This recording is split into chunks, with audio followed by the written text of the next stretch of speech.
In this video, I want to show you how to factory reset your Onn Bluetooth speaker. So there is two steps to the whole thing.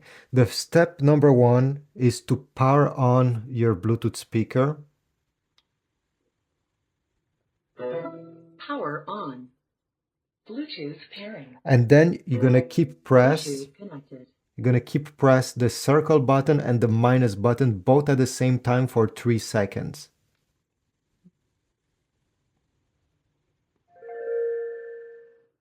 Bluetooth pairing. Okay, you heard a small chime.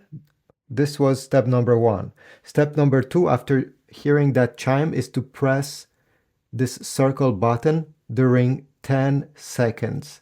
So the speaker is turned on. I didn't touch anything. And I'll simply stay like this during 10 seconds and wait.